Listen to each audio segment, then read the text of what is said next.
Welcome to our latest webinar on embedded analytics from Ometis. We are a slight change to the presenters. I'm sorry, if you came for Neil, he's not here today. Unfortunately, he's off today, so I've stepped in and I'll be kind of hosting the webinar. Hopefully you don't see a big drop in attendees when that happens to feed my ego. But with me today, I've got Al who's our support architect, who's going to be doing the technical part of the presentation on embedded analytics. Hopefully that's what you've come here for today. As usual, we'll just run through the agenda and what we're going to cover, and then we'll cover it. So we've done the introductions. I'm assuming you know me, but I'm the operations director at Ometis. Have been here 12 years or so, and oversee the technical side of the business. So Al is part of my team. We'll go through the positioning of embedded analytics, where it fits, why we do it. Al will then demonstrate it in practice, both in terms of some things he's made before, as well as kind of making one a little bit on the fly. Cover some more use cases through that before and after, and then Q&A, and of course, next steps. The usual housekeeping bits and pieces for our webinars. It is being recorded and will get uploaded to our website and YouTube. So if you do have any colleagues that would appreciate seeing it, or you have to jump off before the end, you can get the recording later. If you do want to ask any questions, feel free to do so through whilst we're going along. We may pick some of those questions up, or we may save them for the end. There is the Q&A button at the top of the Teams window that you can click, and we'll take it from there. If there's something more kind of pressing, or you want to talk, instead of typing a question, do raise your hand, and we'll cover that off later in the webinar. So for anyone that's joining and doesn't know who Ometis are, we are the UK's largest dedicated Qlik consultancy, providing a full suite of software sales, project delivery, support, consulting, and training and more. We're dedicated to the Qlik platform. As you can see, we've got a bunch of Qlik badges there, but we do also do some Snowflake and some add-on products for Qlik as well. And I'm assuming many people recognise a lot of names on the webinar today, so I know a lot of you will have seen this slide many times. But a reminder or an introduction for anyone that hasn't seen it before: this is the Qlik platform, the breadth of it. Okay, all the way from data integration and quality, so that's ingesting data, replicating data, building data stores, data warehouses, data lakes, and so on. Quality, governance, preparation, all that kind of side of things, right through to the analytics, visualizations, Qlik Sense that many of you will be familiar with, things like alerting and AutoML. Specifically today, we're very much on the right-hand side, kind of the end user consumption of analytics in an embedded way. So why do we embed analytics? Well, so what is embedded analytics? This is where we take some of our analytical capabilities and typically dashboards, and we embed them directly into software applications, which means that users have seamless access to them without knowing that they're logging into a different system. Why do we do that? Various reasons, many that we'll cover off during this call. The customization options are much broader when you do embedding, so you can give it a much more customized look and feel, brand specific look and feel. That makes it familiar to the end user, especially if it's embedded in another portal and it feels the same color schemes, the same look and feel, and therefore can ease adoption and increase adoption of that. Another key benefit is the proximity to decision making, I like to call it. So if you imagine a finance application where you're looking at your customer, but you can see in a chart their credit history with you and so on, you can then make a decision about whether you extend their line of credit or you don't, with that context available to you. So the proximity, having it in the same application, is a big benefit, and that comes from that contextualized analytics. It's having it at the right point in time without having to have a separate screen or window open necessarily, connecting the two processes, leading to kind of efficiency and better decision making. And from a more kind of IT standpoint, having the security integrated. This particularly comes into play when you're thinking about external users. If you have an external portal, you might just want to manage users in one location and password resets and stuff like that. Being able to integrate the security from one to the other is a key benefit. So just to provide a scenario here, if you like, I still don't quite get why we'd do this or where this would come from. Here's a pretend scenario where we have David, who's a procurement manager at a manufacturing company, and he has a customer, Tony, who's got a few questions about his order. So David sends, Tony sends David an email saying, well, what's in stock? What's my delivery time? Are we on track? How can we limit costs? And David gets loads of these emails every day. And his process is to go and find the information internally, answer these questions, but perhaps there's a follow-up question and so on. So what we end up with is across a number of working days, in this scenario, let's say 8 working days, he gets answers to his questions. Tony finds out what he needs, but the information probably is out of date. It's taken a long time. Things have changed in that 8-day period, and they're both a bit frustrated with that process. So what David says, well, we've got a customer portal. So you just log into our SharePoint. We've opened it up for you. But Tony goes in there and says, well, that's not really the information I need. It's transactional rather than aggregated, or vice versa. And I just need to be able to explore the data to answer my questions. And David says, well, I can get this information internally because I've got this great analytics tool. But Tony doesn't have access to that because it's an internal system and it's not set up for external users. But they run out of options, basically. IT say that embedding is hard. They've tried that with Power BI before and it just didn't work. They failed to get it working. And so in the end, they give up and go back to email, which isn't a win for either of them, really. So what we're going to hopefully show you today is how easy it is to do this with Qlik, how big a range of options there are for what you can achieve. And in this scenario, David gets the embedding done, shows IT how simple it is, gets it embedded in there, and Tony can find his own answers to his questions. But not only that, but it's quicker, and he gets access to real-time information. He finds it easy to use because it's in a portal he's already got access to. The setup from an IT standpoint is straightforward because it's using the same authentication that was already in there. And there are other benefits, like they can both get the same alerts because they're using the same system behind the scenes when things like stock is low or issues are detected. Okay, so that's what we're hoping to show you today. This is about embedding Qlik into, in this scenario, we're going to show you SharePoint, but this applies to many other places as well. Now, Qlik Sense was built very much from a kind of a web-first point of view. So it's very API-based, very broad in terms of its options for embedding, right from the simplest kind of iframe that we've got listed on here that many of you will be aware of, although that's very much kind of out of fashion these days in terms of the capabilities of that and the security of that, through the capability APIs and Nebula and Enigma that have been kind of the frameworks that you've got available to you for embedding. Now, the latest one is called Qlik Embed, and that tries to bring together the strengths of all of those, which across that range of complexity and flexibility. So as you'll see on the right hand side of the slide, many of those other options, they might be simple, but they're not very flexible, or they might be complex and very flexible, but there's very few that are that's kind of are both simple and flexible. And that's what Qlik Embed has come out to do. And that's what we're going to be showing you what you can achieve with today. It gives the broadest set of options, covers a lot of scenarios, but yet is still very simple to put in place in the first instance. So without further ado, I'm going to hand over to Al. But I will just say, as you can see from this list here, there's a lot of options. There's a lot of capabilities that we could show. We're just giving you a taster of a quick example of what this can look like and how you would achieve it. If this is not your first training course in embedding in Qlik, it's just to give you a taster. Obviously, one of the follow-ups from this might be that you want more information to understand all of the options and what's right for your scenario. So over to you, to Al, to show the demo. Okay.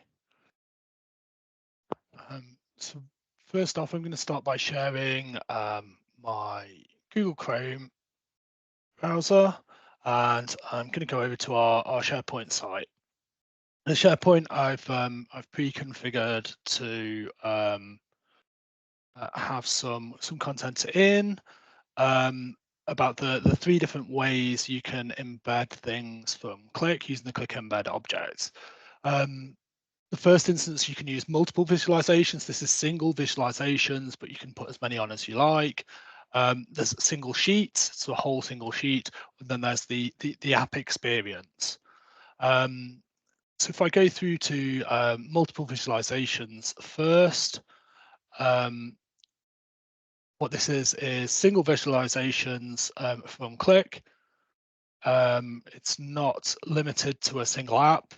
And so in this case, what I've got is 2 charts from one app and a further chart from another app on the same page, which might be useful where you're wanting to show high-level information from different apps that have separate hypercubes. The charts from the same app are linked. So for instance, this total revenue by product group, if I select Bologna, you can see that there's a change in the average sales per day on the right-hand side. And our breadcrumb trail at the top is showing that selection. But also the chart on the left, which is from a separate app, isn't changed at all. If I put that back and then select Michael Stevens in the app on the left, we can see that it's filtered the data there, but the charts on the right are unaffected.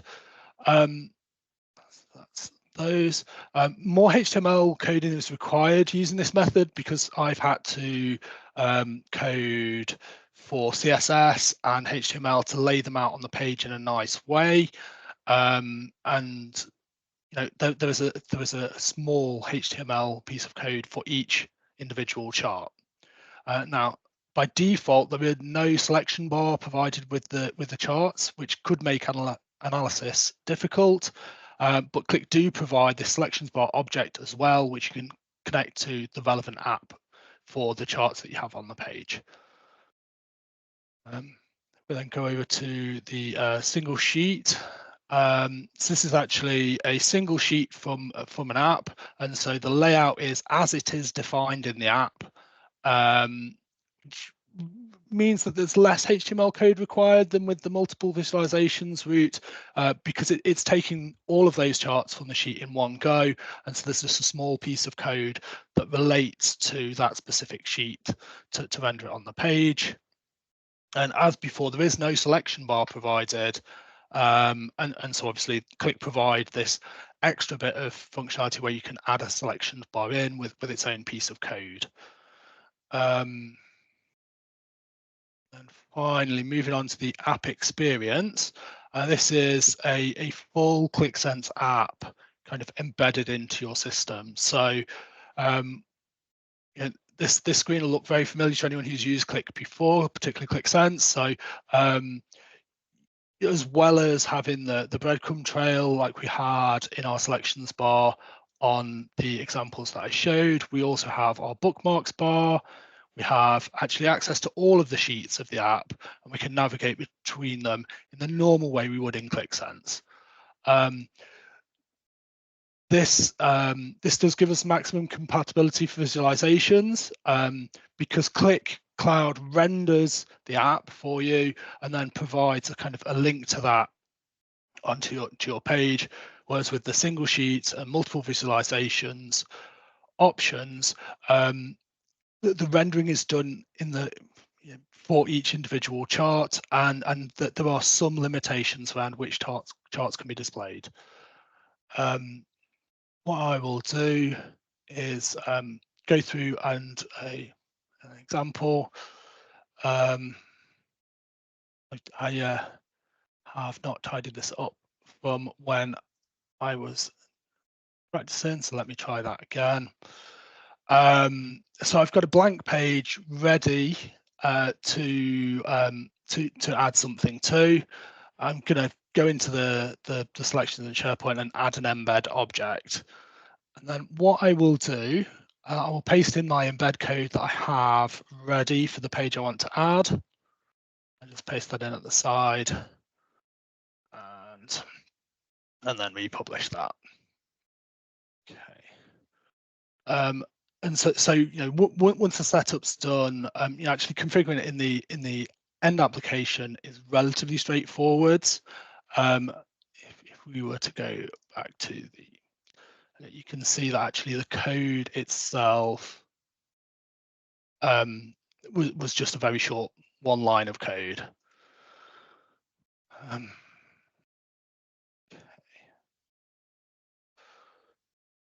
So then I think it's back to Alex, who has a Yep, that's fine. Slide for. Yeah, that's great. We'll go into the architecture. Thanks for showing that, Al. And I guess one of the key things there to show comes up in this this architecture piece. So let me just get onto that slide. So what we've just shown you there, it seems super seamless, but there's actually quite a few components at play here. So we have our user here. And obviously they're accessing SharePoint over to the side here. That's the default way however you authenticate to your SharePoint. That is embedding, as Alistair showed there, a web page. Now that's actually sitting on an external web server. The observant ones of you will have noticed that the embed code that Alistair used there was actually it's actually an Azure blob storage acting as a web server for us that just hosts a static web page that has the code in it for what the layout of that object should look like. And so that's what we actually embedded in SharePoint. But within that, it has the Qlik Embed code that then communicates with Qlik, asks the user's browser to authenticate to Qlik, hence this sort of like the whole square working together here, authenticates, gets a session, gets the security, and then the content is passed back through SharePoint back to the user. So it's kind of this whole kind of backwards and forwards around this square in this scenario that authenticates that. So these are the pieces that you'd need of the puzzle. You'll need somewhere to host that web page that embeds the Qlik Embed stuff that you can then use within SharePoint or whatever tool you're using to integrate with Qlik, and the end user will need to be set up for that as well. So that's kind of the key components of what you need for embedding within the Qlik world.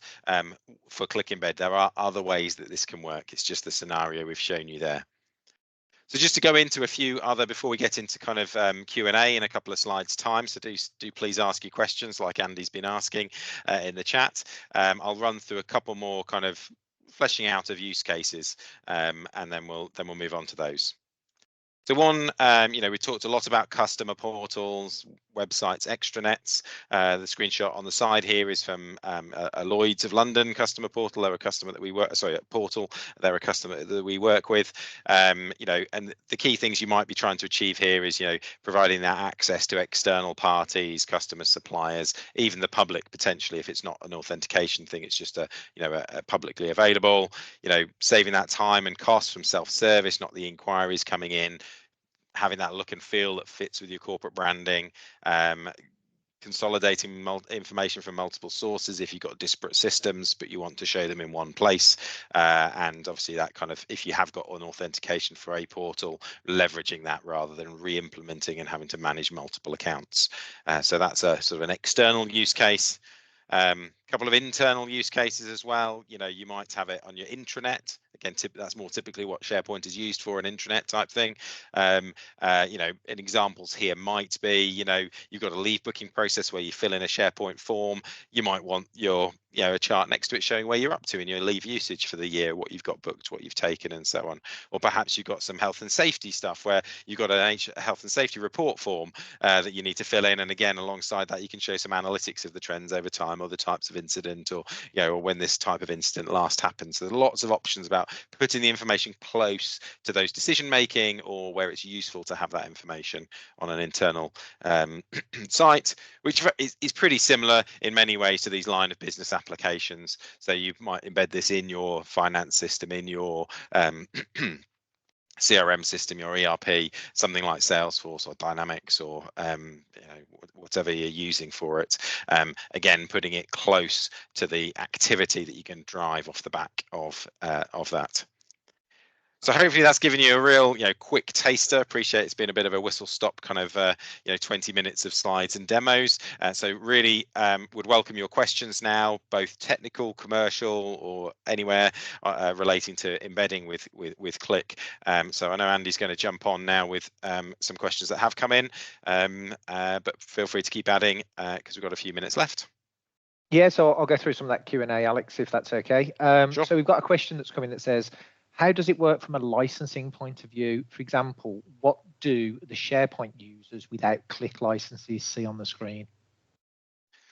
So Okay. from a licensing point of view, commercially, from a licensing point of view, you don't pay for embedding, as in there's no kind of product license for the embedding capability. Technically, users need to be licensed to be able to view this. So depending on what model you've got set up, whether you've got analyzer users, analyzer capacity users. In fact, one of the examples we showed there is using the old kind of QAP, Qlik Analytics Platform on-prem license, which was kind of core based. So depending on what you got there will depend on how you structure what your options are and what licenses you can do. Technically, if you access it and you don't have any kind of valid license to Qlik, then it will pop up a message saying you don't have a valid license to Qlik, and they would see a placeholder. Okay, I think that's right, isn't it, Al? And that's probably the yeah. Yeah, the assumption is if you were going to offer this out to users who wouldn't have licensing in Qlik, that you would have some kind of capacity-based licensing in place to allow them to access it. Okay, super. And a little bit about Qlik Embed then. So does anything need installing as far as Qlik Embed is concerned? If somebody wants to start their process off of building their first embedded application, what do they need access to? You know, what do they need to do to get started off with Qlik Embed? So in real terms, all you need is a text editor of some sort and somewhere to host those pages. We used Azure Blob Storage because it's relatively cheap, it's simple to set up, it's already in the cloud, but it could be a web server in your local network or anywhere really.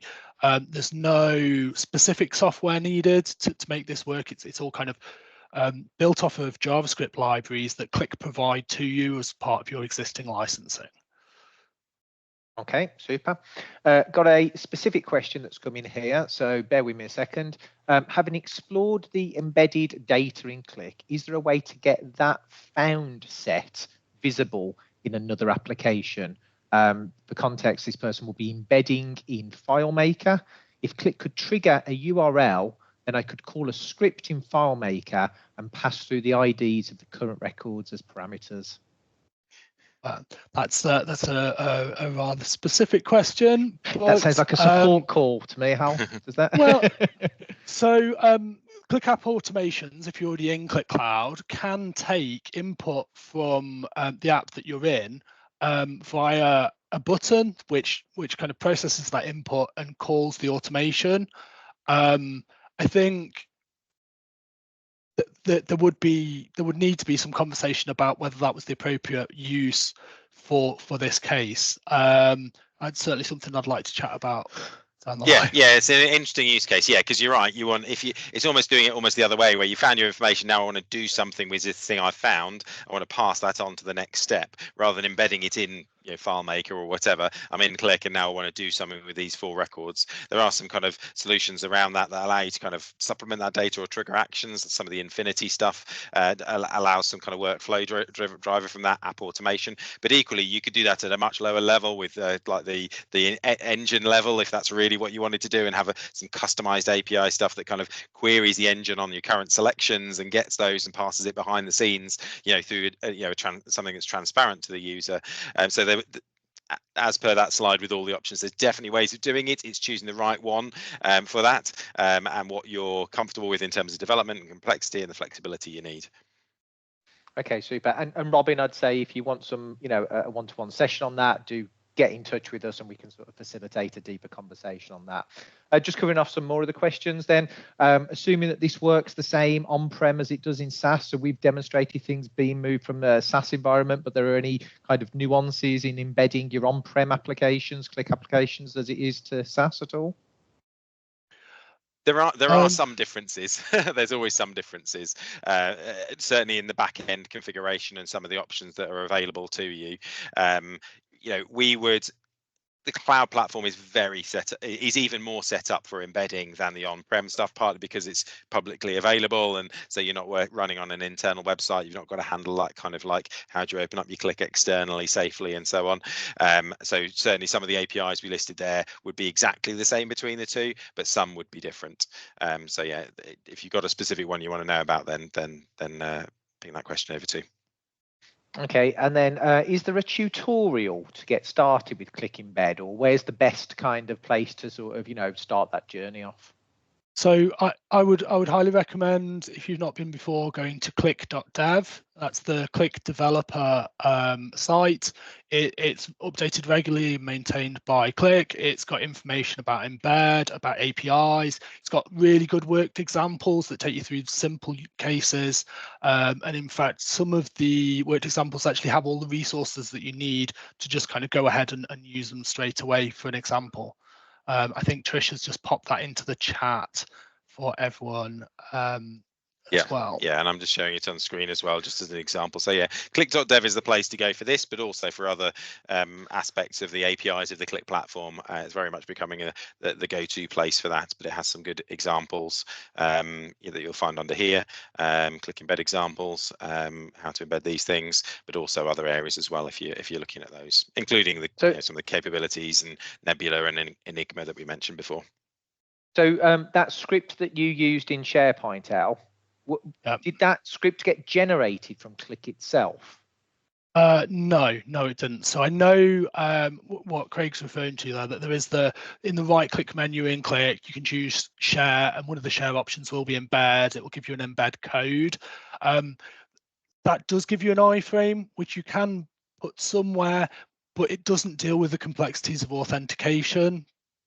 So that code itself was just referencing the index.html, the home page of the page that I'd coded and made available on our blob storage. Okay. Okay, so I think we're out of time, so I'm going to wrap up unless there's a pressing question, Andy, that you had. There's just one more question that wouldn't mind just getting answered very quickly, and then obviously if there are any other questions, we can answer them, in a separate session. But it's about sessions. So we all know that sort of you can open up Qlik on different devices and share your session with the filters.